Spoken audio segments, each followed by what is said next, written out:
আসসালামু আলাইকুম। সুপ্রিয় দর্শক মণ্ডলী, বেগম খালেদা জিয়া তাকে মরণোত্তর স্বাধীনতা পুরস্কার দিয়েছে। বেগম খালেদা জিয়া বিএনপির চেয়ারপারসন ছিলেন। তিনি বাংলাদেশের একাধিকবার প্রধানমন্ত্রী ছিলেন। তিনি ইন্তেকাল করেছেন কিছুদিন পূর্বে। 12 ফেব্রুয়ারি 2026 একটি ইঞ্জিনিয়ারিং ইলেকশনের মাধ্যমে তার পুত্র প্রধানমন্ত্রীর চেয়ারে বসে। এই ক্ষমতায় থাকাকালীন তাকে মরণোত্তর স্বাধীনতা পুরস্কার দেওয়া হয়।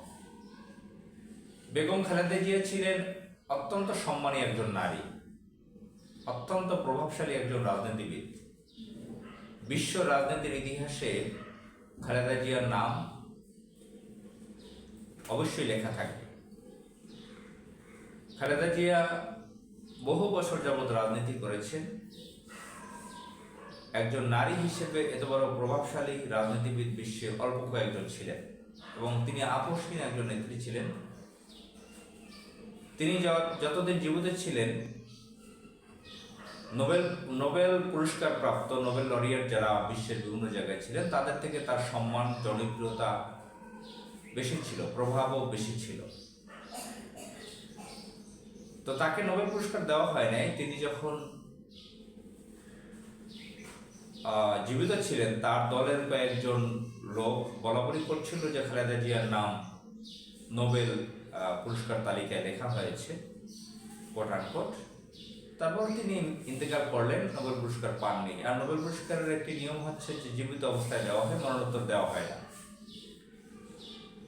তার অপোজিশনের শেখ হাসিনা, কুখ্যাত শেখ হাসিনা, ভারতের এজেন্ট, সে নোবেল পাওয়ার জন্য প্রচুর দৌড়দৌড়ি করেছে। তার লোকজনকে 100 কোটি টাকা খরচ করিয়েছে ইউরোপে পাঠিয়ে, এবং মায়ানমারের 10 থেকে 12 লক্ষ লোক বাংলাদেশে ঢুকিয়েছে। সে একটা নোবেল পুরস্কার পাবে এজন্য। তো নোবেল পুরস্কার তিনি পান নাই। তারপরেও তিনি ছিলেন অত্যন্ত সম্মানী একজন নারী, অত্যন্ত সম্মানী একজন নারী ছিলেন। এই খালেদা জিয়া ইন্তেকালের পরে এখন তার ছেলে একটি ইঞ্জিনিয়ারিং এর মাধ্যমে রাষ্ট্র ক্ষমতায় এসেছে, সরকার গঠন করেছে। আমরা সকলে এটা জানি, দিবালোকের মতো সত্য, একটা ইঞ্জিনিয়ারিং এর মাধ্যমে। এই অবস্থায় তাকে স্বাধীনতা পুরস্কার দেওয়া হয়েছে, মরণোত্তর। তো এই স্বাধীনতা পুরস্কার দিয়ে কি আসলে খালেদা জিয়াকে সম্মানিত করা হলো? আমার কাছে মনে হচ্ছে যে সম্মানিত না, তাকে অসম্মানিত করা হলো, তাকে ছোট করা হলো। এই ধরনের স্বাধীনতা পুরস্কার দিয়ে তার কি হবে?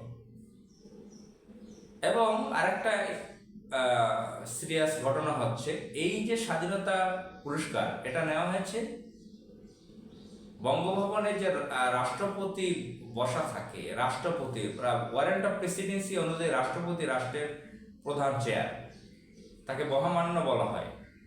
প্রেসিডেন্ট রাষ্ট্রপতির চেয়ারে বসা হচ্ছে শেখ হাসিনার কৃতদাস শাহাবুদ্দিন চুপ্পু, যে ব্যাংকের টাকা চুরি করত, দুর্নীতিবাজ একজন ব্যক্তি ছিলেন। তাকে সে প্রেসিডেন্ট বানিয়ে গেছে, তাকে বসিয়ে গেছে প্রেসিডেন্টের পদে। সে এখন পর্যন্ত প্রেসিডেন্ট আছে, তাকে বের করে নেয়। এই বিএনপির লোকজনরাই তাকে বের করে নেয়। তো শাহাবুদ্দিন চুপ্পু এখন পর্যন্ত প্রেসিডেন্ট পদে রয়েছে।